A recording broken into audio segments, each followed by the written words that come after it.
Hello, hello, and welcome to episode 9 of Greencast World. We're finally here in episode 9.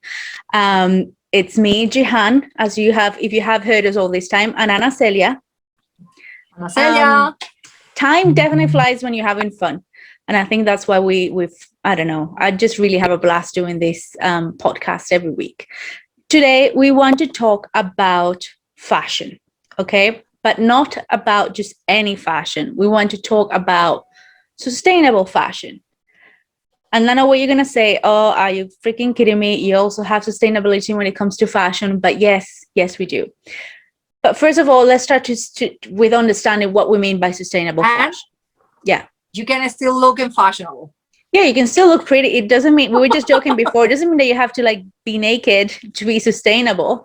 But sustainable fashion, according to Vogue, who is the fashion people, sustainable fashion is like an umbrella term that we use to talk about clothes that have been created and consumed in a way that can be sustained literally for the environment and for the people involved in the process. It means that you're protecting the environment a little bit more. And there's a car running, I probably you can hear that. It means most of the time that you're using sustainable resources. We've talked about the sustainable energy before, sustainable materials. We'll talk about that a little bit later. But yeah, so sustainable fashion is the opposite of fashion. But we'll talk about that later. What are your takes on this, Anna? What do you think about sustainable fashion? Well, actually, it was one of the biggest dilemmas that I have at the beginning when I decided to start having a more sustainable lifestyle, because I enjoy shopping, or I used to enjoy a lot going to shopping. But it's been very exciting because it also challenges you to be more creative. And I think we all can do it to try to be more sustainable in fashion. It doesn't mean that you cannot still be fashionable. Yeah. But there is, as all the topics that we have been talking about in the previous episode, it has many levels that you can go through little by little. But it's definitely a big challenge. The good thing is there is now a lot of options in terms of it. One thing that we have to be clear here as well is there is no a 100% sustainable fashion option. But we can only do our best as in everything that we have been speaking about. Yeah. Unless you're going to be running about naked, or we were even joking. Yeah, like in the Amazon with guayucos, but then it's like, no, because that there's a process. So yeah, naked's the only way. But let's not do naked, people. Please. You can do it at home and say pajamas. Yeah, but do not go out naked. It can land you in jail. So let's not do that. There is a town in Florida. Nudist beach or something like that. In Greece as well. Yeah. So okay. So the opposite of sustainable fashion is then what we know as fast fashion, which is what most people see as fashion, really. Fast fashion is anything that is highly profitable for business for the businesses, because it's very cheap. So it tends to be produced at a very low cost, usually with very cheap labor in horrible conditions, but it means that it costs less for us as consumers to buy it, which is why it's so hard to stop producing fast fashion, because it's so cheap and the consumer just wants cheap and wants something, and they want it now, and they want something that it doesn't matter if the quality is low and they use it 3-4 times, it doesn't matter, because they just wanted it for that one time. There's a couple of brands that pop to my mind, but I'm not going to say it. It's a very dangerous. Everybody knows them. Yeah, it's a very dangerous road to go down, because then you end up buying a lot of clothes that not only are cheap in the materials, they're not going to last you long, but also most of the time they're produced using either child labor or using, not in the best conditions. It's what we call the sweatshops and things like that. So, yeah. Just this week came to the news that the ONU this present the statistics of kids labor, and Yeah. it was the first time in 20 years that increased, which is a very sad news that we can receive. So they were working a lot in trying to reduce kids labor, and they were reducing that for many, many years. And for the first time in 20 years, it raised again. So we gotta together work on that, because kids Yeah. should be at school. And only we can stop it, because the more you buy, the more they're going to keep producing under these conditions, and the cheaper child labor. I can't believe that child labor still exists, but it does, and it's a real big problem in some countries. So think about that when you want to buy your fast, cheap kind of dress that you're only going to use once. So with that in mind, I've got some data here. So some of the dangers of fast fashion. One of the other things is around 300,000 tons of used clothes are burned or buried in the landfill each year. That is an incredible amount of waste that we're producing.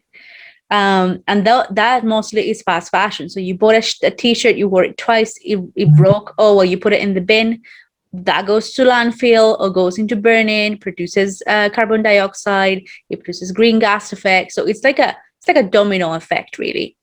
And it's not good for anybody. Another thing that fast fashion, like the other statistics, I was talking about the greenhouse gases, and it says fast fashion accounts for 10% of all carbon emissions in the world. And you might think 10% is not a lot, but when you look at the big figure, 10% is a lot. That's a lot. That's a lot.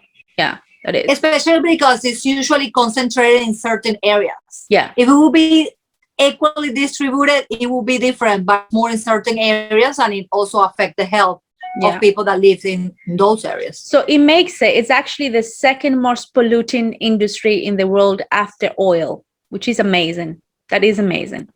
Shocking. Not in a good way. Yeah. No, of course.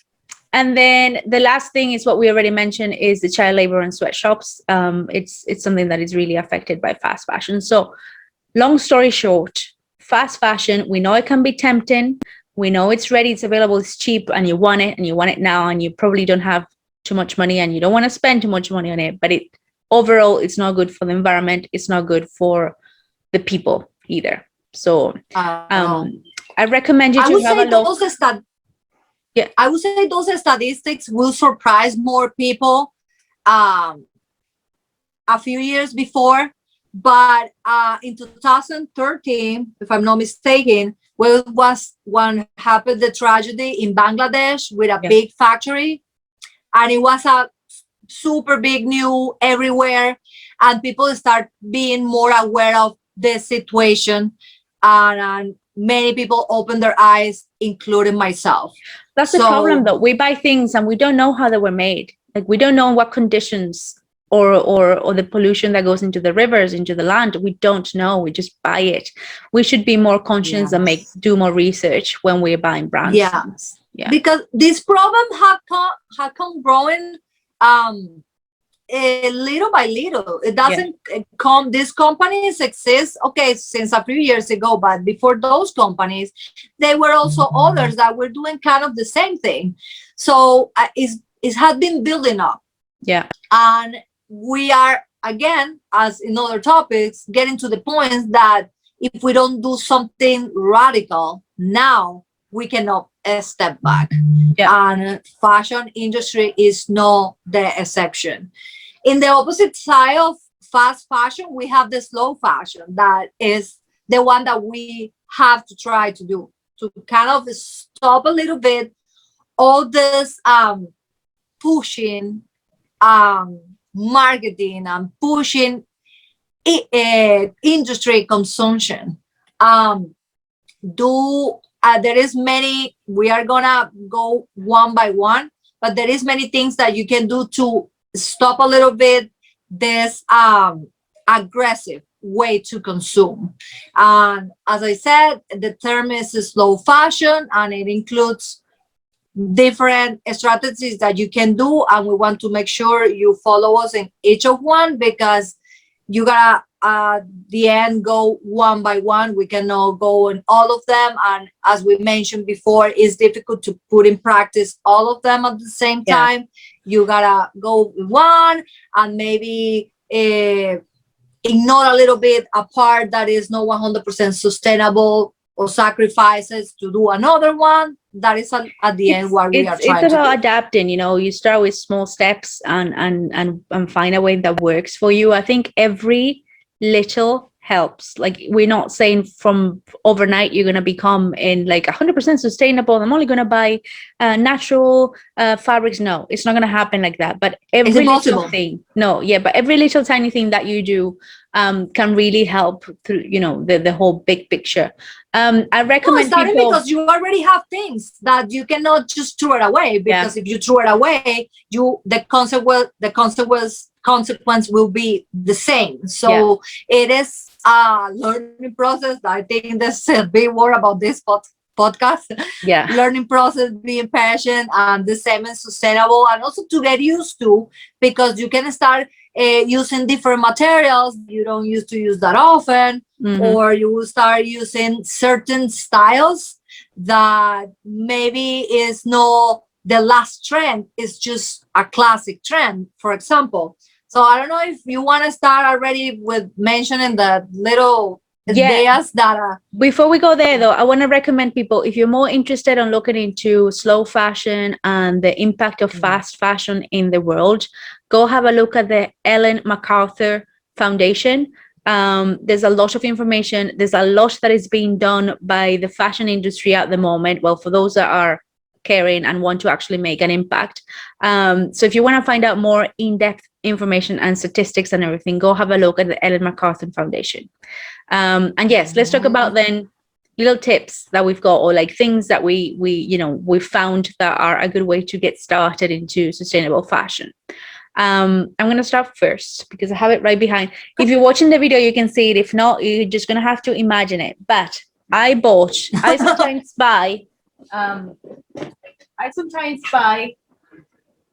from secondhand shops, okay? But this is my best find ever in the world.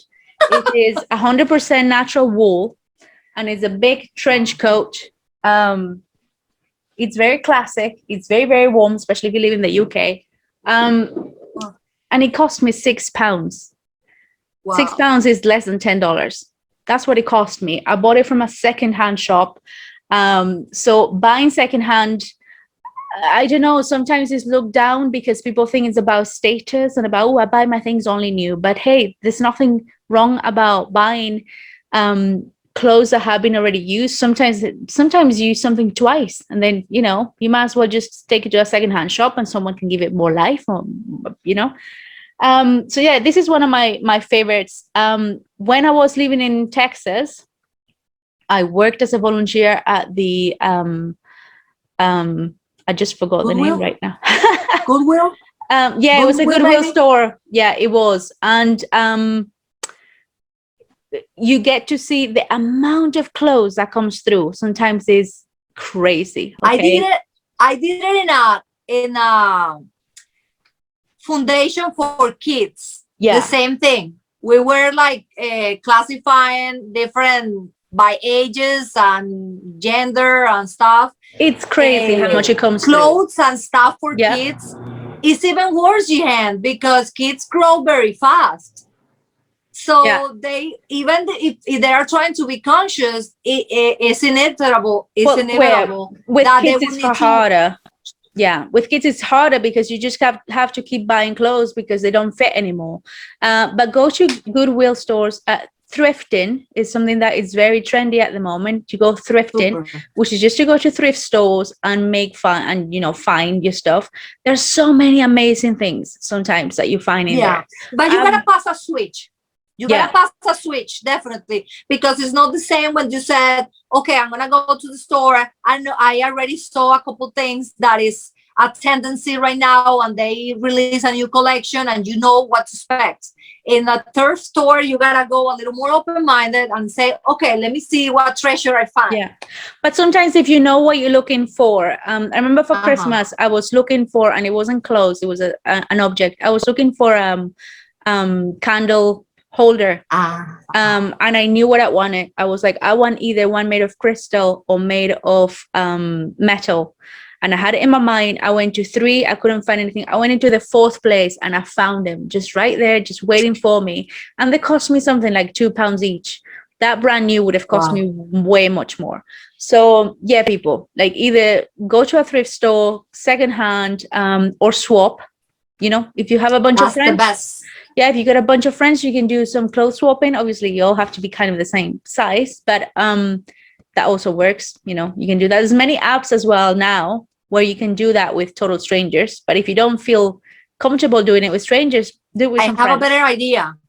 Do what I do. I check friends that they are on a diet or they are doing a lot of exercises.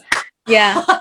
And I make sure they have another size over me, so I know when they when they lose weight, they will need to put it. Yeah. It's a And I great way start of to check their shopping. pictures. Hey, when you lose weight, I just want to tell you, I want that dress. It's a great way of shopping. I'm kidding, but why not? Yeah, absolutely. That Right. is So, one of the biggest reasons, because we sometimes change clothes. And that is also it's not directly related, but it can apply when we change a lot sizes. We need to change more clothes because, okay, you are losing, you are gaining, whatever. So if you keep pretty much the same size, more or less, you tend to use the clothes longer. I don't know if it happened to you, but it happened to or me. also For you example, can change, if you live in a place with seasons, you have to rotate your clothes with the seasons. So what I do is, like, every winter I put away all of my summer clothes. Like, I'm like, I put it away, I don't want to see you. And then when the summer comes back, I'm like, oh wow, I forgot I had this, and I bring all of the summer stuff out and put it back all there. So you have to rotate, because you have to dress for whatever the weather is. So yeah, it's also a little dangerous that we put everything away because of the season. I do the same thing, because you tend to forget things that you have, as you mentioned. Yeah. And if you are not careful, and if you don't take them out in the right time, maybe you go to the store and say, okay, somebody's coming, I'm gonna buy this, and maybe you have something similar. I don't know if it happened to you before. But just like when you start reducing is the key. When you start reducing and you keep classic style looking pieces or clothes, or all kind of accessories as well, you start being more confident that you always have something. But if you use a specific thing for each kind of activities you do, and a specific colors depending on the season, specific colors depending on the day, or whatever, too much details you want to put into the moment you dress, more stuff you will need. But if you kind of standardize and make it simple and kind of play with the same things that you have, combining them together, you tend to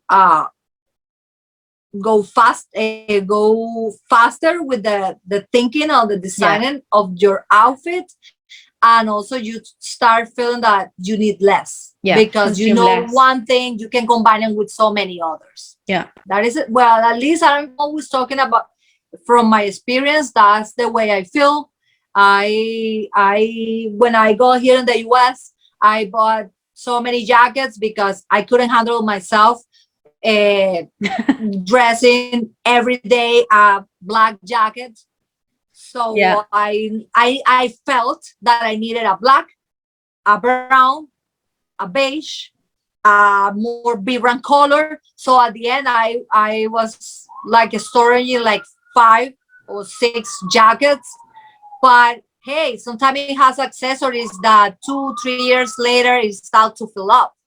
So it's not, maybe I didn't even have time to use it enough, because at the end of the winter is only a few months, and the same happened with the summer clothes. So just let it standardize, simplify your life and simplify your style. It doesn't mean that you have to get bored. It's just get more creative, as I said, and give importance to things that it really has. Like, for example, feeling good, treating yourself, and clothes is just one more thing that you are wearing, but at the end, your attitude and your energy will be always the key to look good. Yeah, absolutely. One more thing that you Materials. that people should look at is the material. So you have organic, and mostly, like for example, organic cotton just means that the cotton use cotton is grows in crops, is a plant. So that was done through an organic process without using pesticides and without using any chemicals. Or in theory, that's what organic should be like.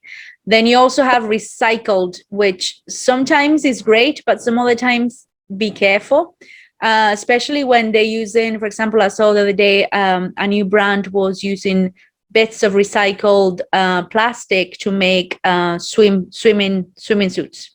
Now the danger is that when you go into the ocean, those it can become microplastics, and also when you wash them, it will release microplastics when you wash them. So recycle plastic.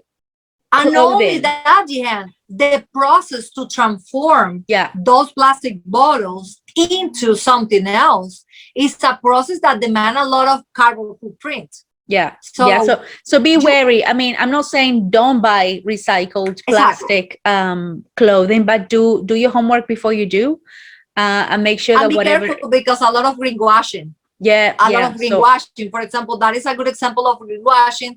You are using something recycled, but you how are much using is a lot recycled? Of resources to transform that. And how much of it is recycled? Because sometimes they say, this is more made of recycle, and then you see the small print and it's like 2% recycled materials.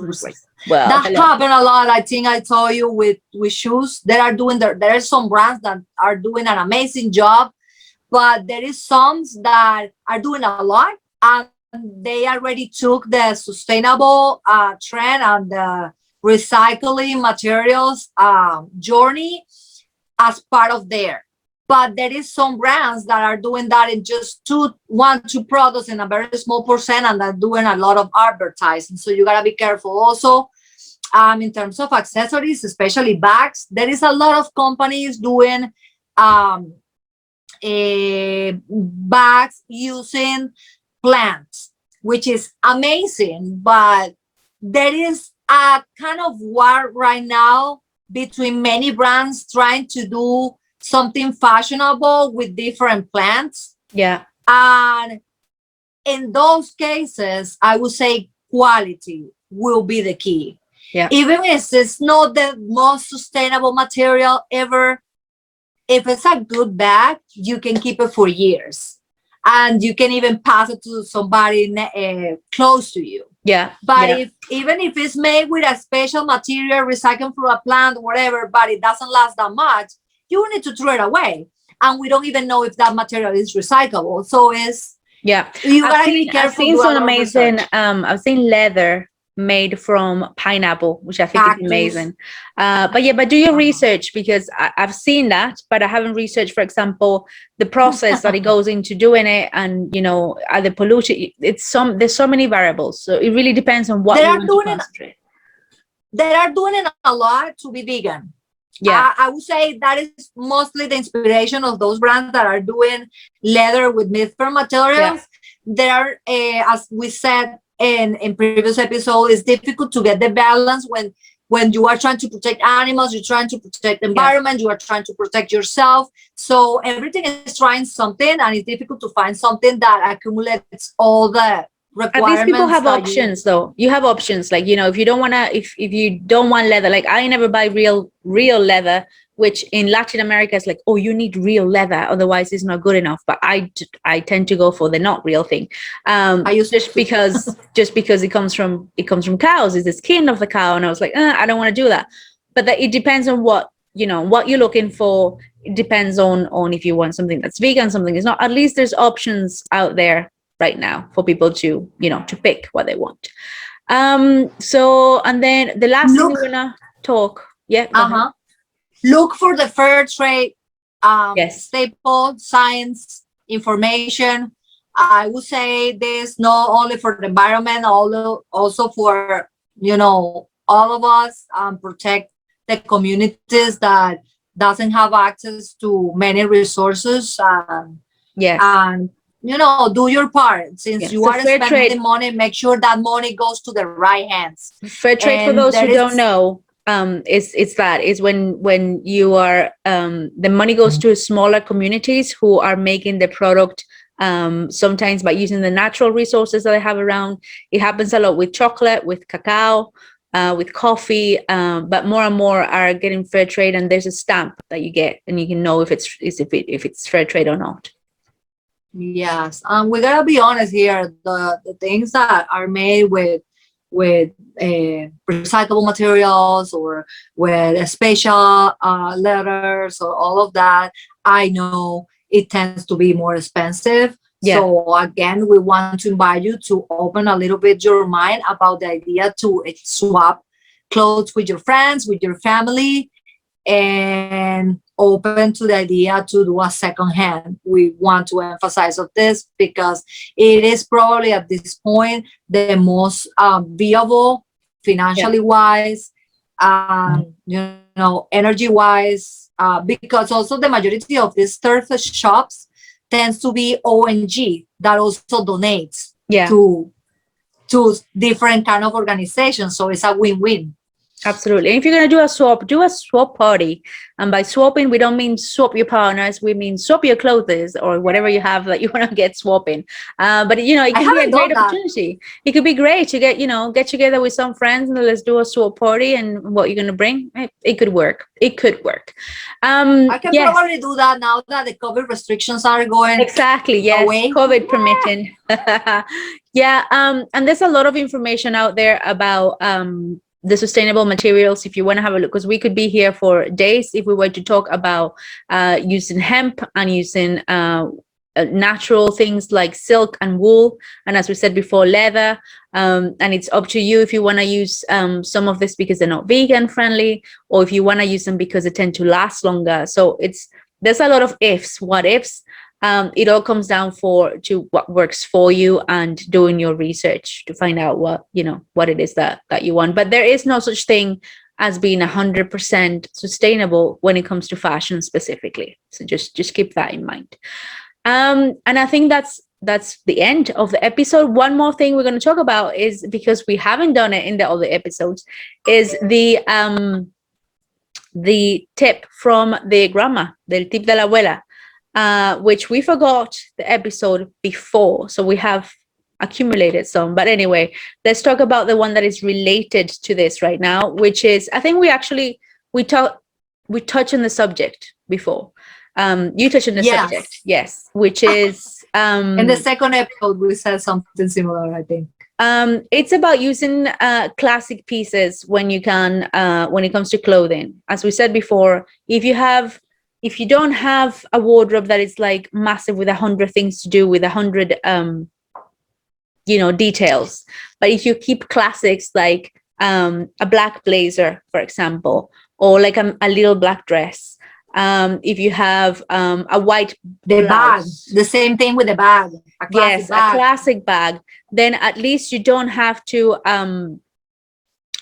change so much. You keep it to the classics. And if you look back, that's the way our grandmas were doing it. Like they didn't buy clothes every summer, winter, and I forgot of the seasons all of a sudden. Summer, winter, autumn, and spring. They didn't have a wardrobe for everything. You just had some classic pieces that you can combine, mix and match, and use many times. They will add layers.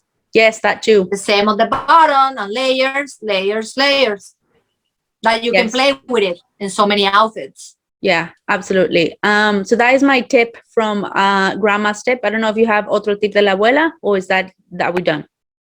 I don't have a big tip. I wanted to just mention that this blues that I'm wearing, it was not just from my mom and from my grandma. It was also from a friend of my grandma. That is amazing. It's actually the mom of my grandmother. So it means that these blues had passing already for 3 generations, 4 different people. Yeah.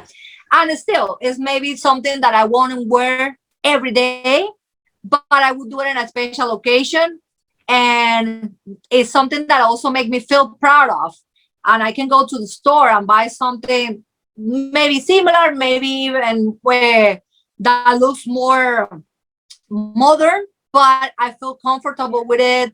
And it's something that if you haven't tried, try. Maybe you will love it. For more those than who are you not, think. for those who are listening and are not looking, Ana Celia has a beautiful vintage black and green blouse, and that's what she's saying that she got from from her grandma. Gave it, a friend of her grandma gave it to her grandma, and then her grandma gave it to her mom, and then her mom gave it to her. So this is amazing, and that blouse is amazing. It's beautiful. It's gorgeous. Thank you. Yes. So Thank you. And it again, especially with dresses, I would recommend people doing it with dresses, because those are you use like 1 or 2 times a year. When you have a special occasion, swap them, because maybe everyday clothes you want to invest, or you want to try something that you like the most, but for a special occasions, take a look at it. You are going to use it 1 or 2 times. And again, clothes that last, like this has lasted so many years. If you buy something that is fast fashion, it's not going to last you more than 4 or 5. This has lasted over 40 years. It's amazing. So yes, buy things that last, good quality. But yeah, that's the end of our episode. If you haven't subscribed, please go and subscribe. We're on Spotify, we are on YouTube, we're in as many places we can be. If you have any questions, please reach out and talk to us. We want to hear more from you. Yeah. See you soon. Bye-bye. Bye-bye.